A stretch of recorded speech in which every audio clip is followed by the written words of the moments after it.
Halo teman-teman youth, sebelum kita mulai ibadah kita, mari kita berdoa terlebih dahulu. Mari kita berdoa.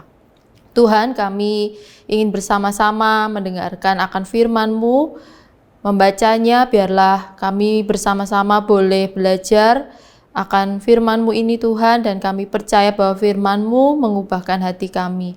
Bantu kami untuk boleh memahaminya, bantu kami Tuhan untuk boleh mengerti, dan biarlah pada ibadah kami boleh sungguh-sungguh diberkati melalui perenungan kami akan kebenaran firman-Mu. Terpujilah Tuhan, di dalam nama Tuhan Yesus kami berdoa dan mengucap syukur. Amin.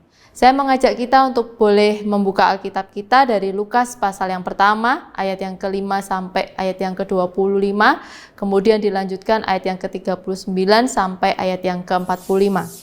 Pemberitahuan tentang kelahiran Yohanes Pembaptis.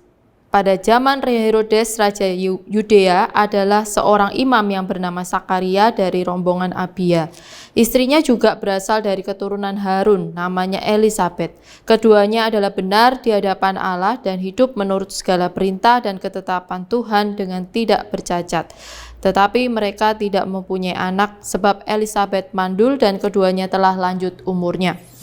Pada suatu kali waktu tiba giliran rombongannya, Sakaria melakukan tugas keimaman di hadapan Tuhan. Sebab ketika diundi, sebagaimana lazimnya untuk menentukan imam yang bertugas, dialah yang ditunjuk untuk masuk ke dalam bait suci dan membakar ukupan di situ. Sementara itu seluruh umat berkumpul di luar dan sembahyang. Waktu itu adalah waktu pembakaran ukupan. Maka tampaklah kepada Sakaria seorang malaikat Tuhan berdiri di sebelah kanan mezbah pembakaran ukupan. Melihat hal itu ia terkejut dan menjadi takut. Tetapi malaikat itu berkata kepadanya, "Jangan takut hai Sakaria, sebab doamu telah dikabulkan dan Elisabet istrimu akan melahirkan seorang anak laki-laki bagimu dan haruslah engkau menamai dia Yohanes. Engkau akan bersukacita dan bergembira, bahkan banyak orang akan bersukacita atas kelahirannya itu. Sebab ia akan besar di hadapan Tuhan, dan ia tidak akan minum anggur atau minuman keras, dan ia akan penuh dengan Roh Kudus mulai dari rahim ibunya.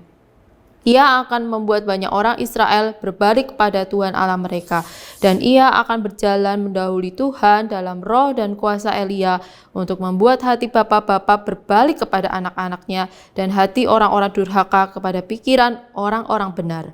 Dan dengan demikian menyiapkan bagi Tuhan suatu umat yang layak baginya." Lalu kata Sakaria kepada malaikat itu, "Bagaimanakah aku tahu bahwa hal ini akan terjadi? Sebab aku sudah tua dan istriku sudah lanjut umurnya." Jawab malaikat itu kepadanya, "Akulah Gabriel yang melayani Allah, dan aku telah diutus untuk berbicara dengan engkau dan untuk menyampaikan kabar baik ini kepadamu. Sesungguhnya engkau akan menjadi bisu dan tidak dapat berkata-kata sampai kepada hari di mana semuanya ini terjadi, karena engkau tidak percaya akan perkataanku yang akan nyata kebenarannya pada waktunya." Sementara itu, orang banyak menanti-nantikan Sakaria. Mereka menjadi heran bahwa ia begitu lama berada dalam bait suci. Ketika ia keluar, ia tidak dapat berkata-kata kepada mereka, dan mengertilah mereka bahwa ia telah melihat suatu penglihatan di dalam bait suci. Lalu ia memberi isyarat kepada mereka, sebab ia tetap bisu. Ketika selesai jangka waktu tugas jabatannya, ia pulang ke rumah. Beberapa lama kemudian, Elisabet istrinya mengandung, dan selama 5 bulan ia tidak menampakkan diri, katanya, "Inilah suatu perbuatan Tuhan bagiku, dan sekarang ia berkenan menghapuskan aibku di depan orang." Kita lanjutkan dengan ayat 39 sampai ayat yang ke-45. Beberapa waktu kemudian berangkatlah Maria dan langsung berjalan ke pegunungan menuju sebuah kota di Yehuda. Di situ ia masuk ke rumah Sakaria dan memberi salam kepada Elisabet.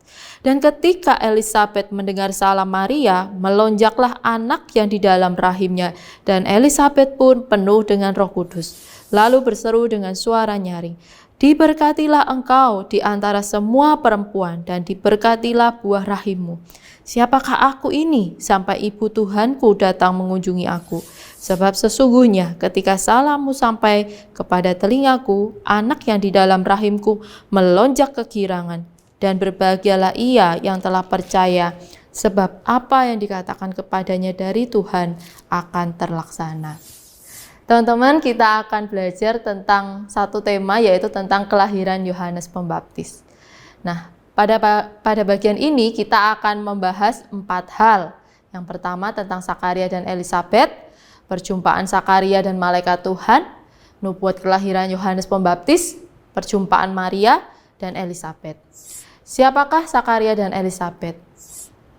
Di dalam Alkitab dijelaskan bahwa Sakaria dan Elisabet hidup pada zaman pemerintahan Raja Herodes. Sakaria adalah seorang imam dari rombongan Abia yang berasal dari keturunan Harun.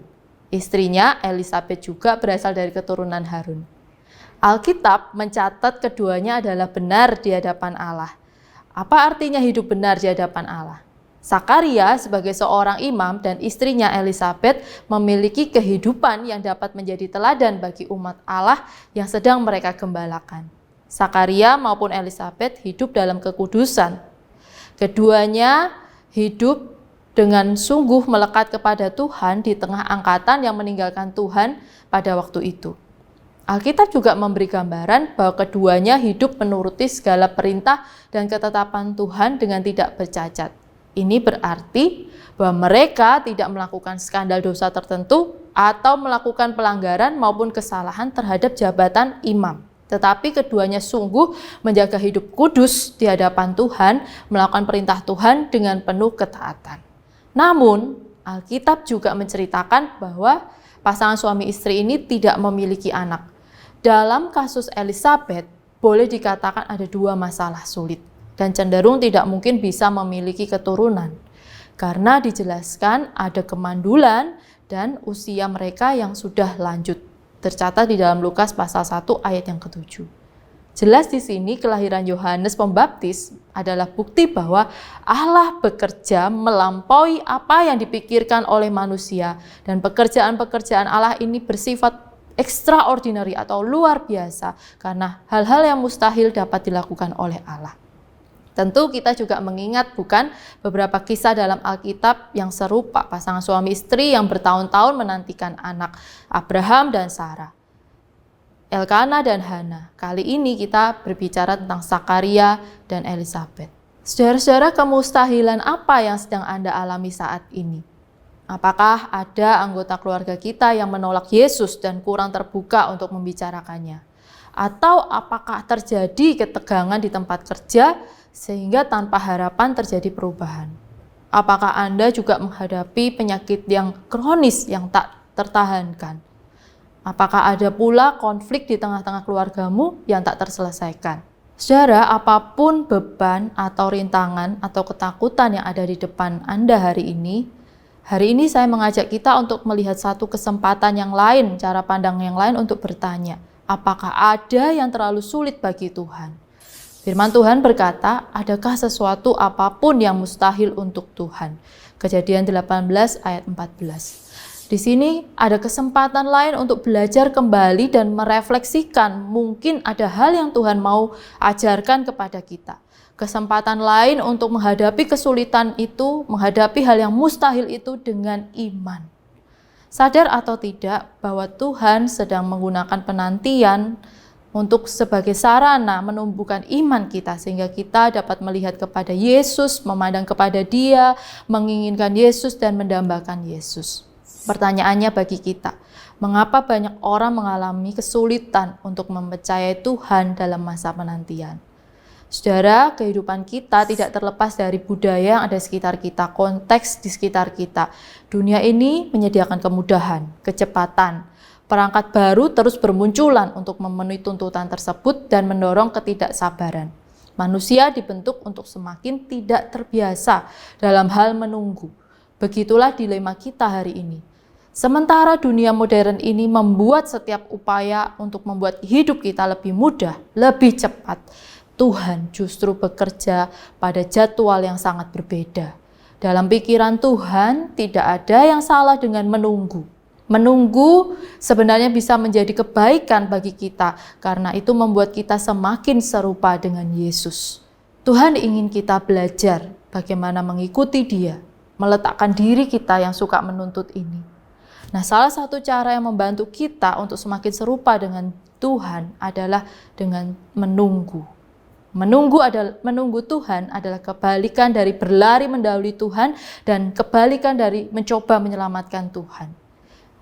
Ini dapat dimengerti di mana manusia seringkali berusaha menyelesaikan masalah-masalah, pergumulan-pergumulan dengan cara mereka sendiri, kekuatan sendiri, dan pikiran sendiri tanpa melibatkan Tuhan.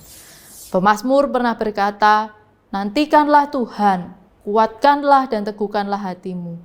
Ya, nantikanlah Tuhan." Mazmur 24 ayat 14.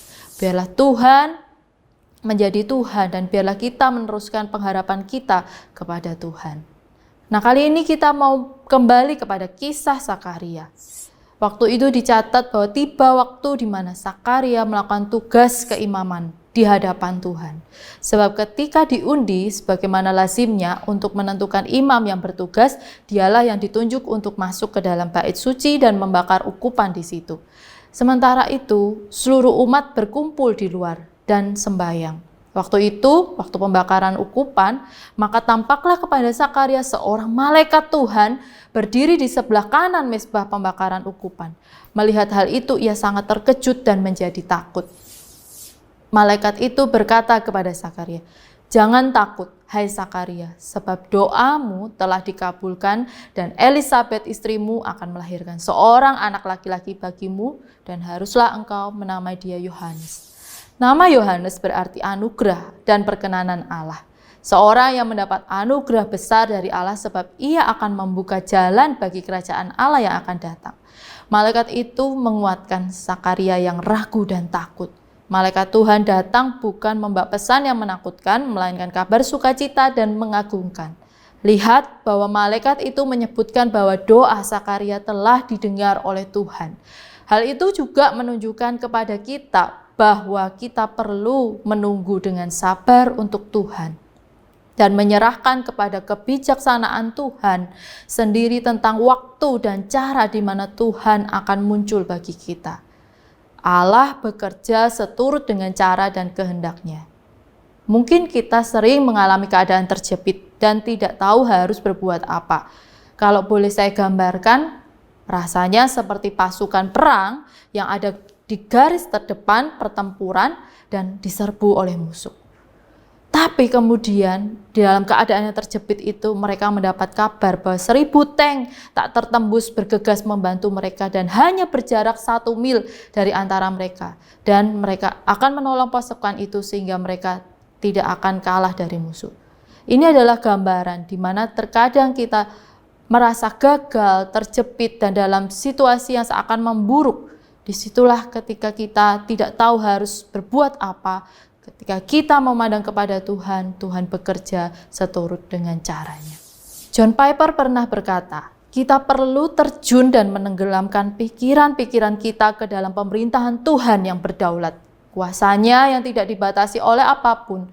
Tuhan tidak pernah frustasi, bingung, dan tak berdaya sehingga ia tidak sanggup menolong kita. Firman Tuhan mengingatkan kita bahwa tidak ada hikmat, pengertian, dan tidak ada pertimbangan yang dapat menandingi Tuhan. Amsal 21 ayat 30 berkata seperti itu. Nubuat kelahiran Yohanes dikatakan oleh malaikat Tuhan kepada Sakaria, engkau akan bersukacita dan bergembira. Bahkan banyak orang akan bersukacita atas kelahirannya itu, sebab ia akan besar di hadapan Tuhan. Dan ia tidak akan minum anggur atau minuman keras, dan ia akan penuh dengan Roh Kudus mulai dari rahim ibunya. Malaikat Tuhan menunjukkan kepada Sakaria bahwa kelahiran Yohanes membawa sebuah sukacita bukan hanya bagi orang tuanya tetapi bagi sanak saudaranya dan seluruh orang di daerah itu. Mereka akan merasakan sukacita yang meluap-luap, sukacita yang besar karena kelahiran Yohanes Pembaptis. Mengapa demikian? Yohanes ini nantinya akan menjadi seorang yang besar, bukan hanya menurut anggapan manusia tetapi di hadapan Tuhan. Nantinya Yohanes menjadi seorang yang besar dan berhasil dalam karakternya, jabatannya, hikmatnya, pelayanannya, dan ini semua yang dijelaskan oleh malaikat Tuhan. Malaikat itu sudah menjelaskan bahwa sejak dalam rahim ibunya, ia sudah dipenuhi dengan Roh Kudus, sebab ibunya tidak boleh minum anggur atau minuman keras. Kita juga perlu mengerti bahwa kelahiran Yohanes Pembaptis membawa misi ilahi bagi Allah, di mana ia mempersiapkan kedatangan Tuhan dan membuka jalan bagi dia. Alkitab mencatat bahwa ia akan membuat banyak orang Israel berbalik kepada Tuhan Allah mereka, dan ia akan berjalan mendahului Tuhan dalam roh dan kuasa Elia untuk membuat hati bapak-bapak berbalik kepada anak-anaknya dan hati orang-orang durhaka kepada pikiran orang-orang benar, dan dengan demikian menyiapkan bagi Tuhan suatu umat yang layak baginya. Maka dikatakan ia akan membuat hati bapak-bapak berbalik kepada anak-anaknya dan hati anak-anak kepada bapak-bapaknya, supaya jangan aku datang memukul bumi sehingga musnah. Tercatat di dalam Malayaki pasal 4 ayat 6. Dengan kata lain, pelayanan Yohanes Pembaptis ini membawa pertobatan sejati bagi umat Tuhan, sehingga mereka betul-betul kembali kepada Allah.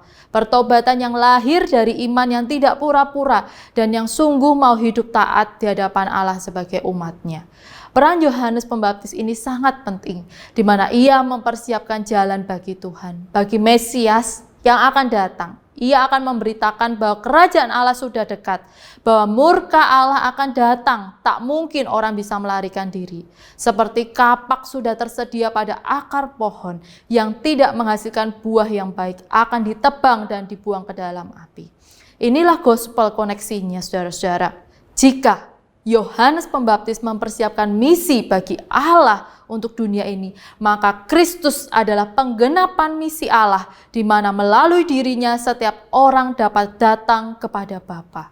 Inilah rencana agung Allah yang sungguh menakjubkan, di mana sebelum ia mengutus anak tunggalnya ke dalam dunia ini, ia telah mempersiapkan dan mengutus hamba-hambanya sebagai utusannya dan nabinya untuk mempersiapkan umatnya. Seperti yang tertulis dalam surat Ibrani pasal yang pertama, ayat yang pertama sampai kedua. Setelah pada zaman dahulu Allah berulang kali dan dalam berbagai cara berbicara kepada nenek moyang kita dengan perantaraan nabi-nabi, maka pada zaman akhir ini ia telah berbicara kepada kita dengan perantaraan anaknya yang telah ia tetapkan sebagai yang berhak menerima segala yang ada oleh dia telah menjadikan alam semesta. Semuanya ini datang dari inisiatif Allah yang memikirkan, merencanakan, menjalankan semua rencana tersebut demi menyelamatkan manusia berdosa. Kata Yesus, "Akulah jalan dan kebenaran dan hidup, dan tidak ada seorang pun yang datang kepada Bapa kalau tidak melalui aku." Yohanes 14 ayat 6. Kristus setia, sehingga kita tak perlu goyah akan rencananya, janjinya, kesetiaannya di dalam hidup kita. Saudara, kalau kita melanjutkan bagian ini, kita akan melihat perjumpaan Maria dengan Elisabet. Pada waktu itu Elisabet genap 6 bulan lamanya mengandung. Malaikat Gabriel pergi ke sebuah kota di Galilea bernama Nazaret kepada seorang perawan yang bernama Maria yang bertunangan dengan seorang bernama Yusuf dari keluarga Daud. Malaikat itu pun menjumpai Maria dan menyampaikan berita mengejutkan bahwa dirinya akan mengandung dan melahirkan seorang anak laki-laki dan menamakan dia Yesus, karena dialah yang akan menyelamatkan umatnya dari dosa mereka. Di dalam Matius 1 ayat 21. Di sini Maria bertanya-tanya kepada malaikat Tuhan, bagaimana hal itu mungkin terjadi karena aku belum bersuami?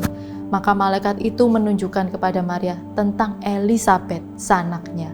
Ia pun sedang mengandung seorang anak laki-laki pada hari tuanya, dan ini bulan ke-6 bagi dia yang disebut mandul. Kehamilan Elisabet menyadarkan Maria. Kehamilan Elisabet menjadi tanda dan bukti bagi Maria bahwa Tuhan sanggup melakukan hal yang mustahil di mata manusia, sebab bagi Tuhan tidak ada yang mustahil. Disitulah Maria merespon dengan kerendahan hati dan ketundukan penuh kepada rancangan Allah. Hari ini kita juga mengingat bahwa respon Elisabet, apa yang dia katakan, bahwa berbahagialah dia yang percaya bahwa hal-hal yang telah dijanjikan Tuhan kepadanya akan dilakukan.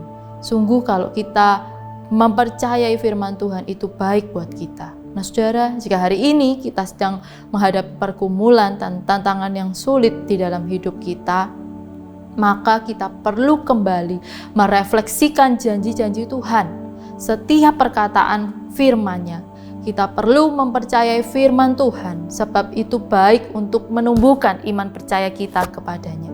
Kita perlu ingat bahwa firman Tuhan memiliki otoritas dan kita membutuhkan Tuhan.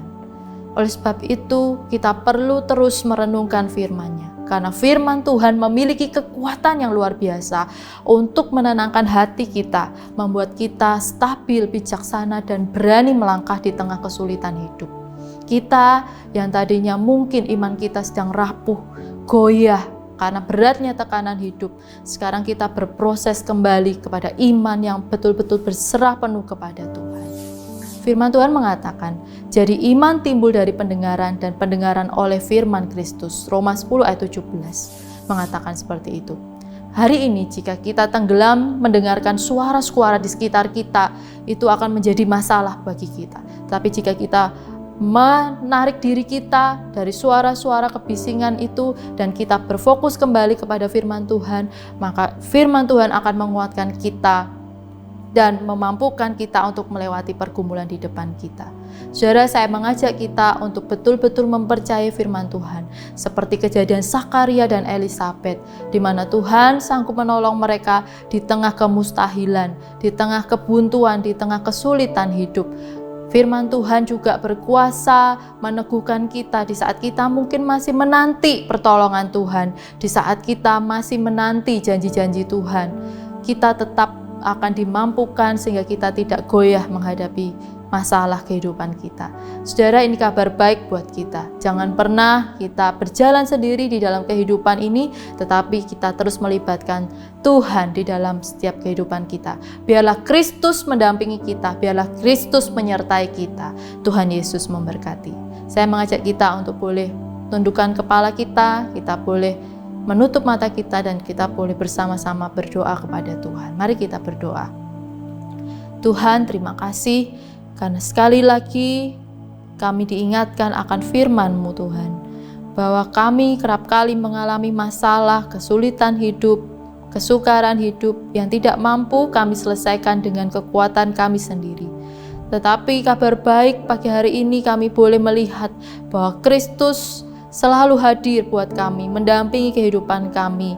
Firman-Mu menguatkan kami bahwa Engkau Tuhan sanggup melakukan hal-hal yang mustahil di mata manusia dan membuka jalan bagi kami. Tuhan, bantulah kami supaya kami sungguh-sungguh memiliki iman, percaya kepada Tuhan, berserah penuh kepada setiap rencana-rencana-Mu, dan kami boleh terus berpegang kepada firman-Mu. Terima kasih Tuhan, kami percaya bahwa di dalam Tuhan kami merasakan ketenangan, bahwa di dalam Tuhan kami merasakan damai sejahtera. Biarlah Tuhan boleh memberkati teman-teman kami yang mendengarkan firman-Mu pada hari ini. Di dalam nama Tuhan Yesus Kristus kami berdoa dan mengucap syukur. Amin. Teman-teman, saya juga mendorong dan mengajak Anda untuk aktif terlibat di dalam care group, sebab itu baik untuk pertumbuhan iman kita. Dan jangan lupa untuk terus merenungkan firman Tuhan setiap hari, membaca renungan harian, karena kita tidak hidup dari roti saja, tetapi kita juga perlu firman Tuhan untuk membangun jiwa kita. Dan yang tidak kalah penting, kami menanti teman-teman untuk boleh kembali bersama-sama dengan kami dalam ibadah onsite setiap minggunya. Terima kasih, Tuhan Yesus memberkati. God bless you.